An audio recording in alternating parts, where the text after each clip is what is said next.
C'est aussi formel. Vous le savez, nous avons un schéma de coopération et mutualisation avec, au sein de la métropole, notamment pour les archives. On profite pour vous dire que nous avons eu recours dans le cadre de ce qu'on a appelé le grand déménagement de nos services.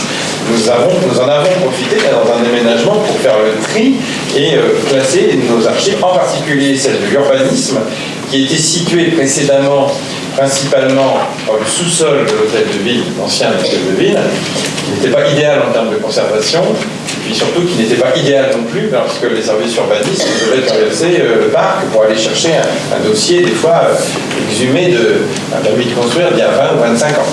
Là, aujourd'hui, tout est regroupé au même endroit, dans une salle qui est extrêmement bien équipée et qui est très adaptée pour conserver les documents. Et nous avons eu recours précisément à cette convention que nous avions passée au Conseil il y a quelques années par la mise à disposition d'une archiviste dûment formée pour nous aider. Nous n'avons pas en interne la nécessité d'avoir une archiviste avec 1000 habitants. À l'époque, lorsque nous avons choisi d'adhérer à ce service commun, nous étions 17 communes. C'était à la liberté de chaque commune de répondre. Et finalement, les 7 qui n'avaient pas répondu à l'époque, peut-être qu'ils n'avaient pas saisi l'intérêt ou ils avaient laissé passer peut-être l'information, je ne sais pas, mais ils ont décidé aujourd'hui de nous rejoindre. Donc il faut redélibérer de façon formelle. Donc, il s'agit des communes de Basse-Goulaine, de Grain, de Carquefou, de Saint-Léger-les-Vignes, de Sainte-Luce-sur-Loire, de Saint-Sébastien et de Sautron, qui ont émis le souhait d'intégrer ce service commun. Bien évidemment, on finance quand on a besoin de recourir à ce service. Et puis d'accéder à ce qu'on appelle, il y a 3 niveaux en fait de services. Il y a le niveau 1, animation de la fonction gestion documentaire et archives, donc on n'a pas vraiment pris ce niveau-là.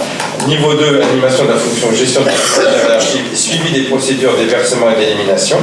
Et niveau 3, la gestion des arriérés. Ça c'est utile lorsque effectivement on fait un déménagement et qu'on a des choses à classer, ce qu'on appelle la gestion des arriérés, sachant qu'en plus, ce service commun métropolitain travaille sur maintenant des solutions d'archivage électronique, puisque beaucoup de documents maintenant ne sont plus des documents papier, mais des documents dématérialisés. Donc comment les conserver quand on les cherchera dans 25 ans?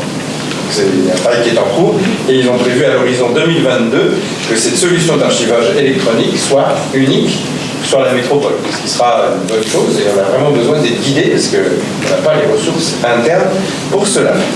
Voilà, vous savez tout. Donc il est prévu un avenant pour intégrer ces 7 communes, et puis la facilité d'accéder à ce niveau 3, gestion des arriérés.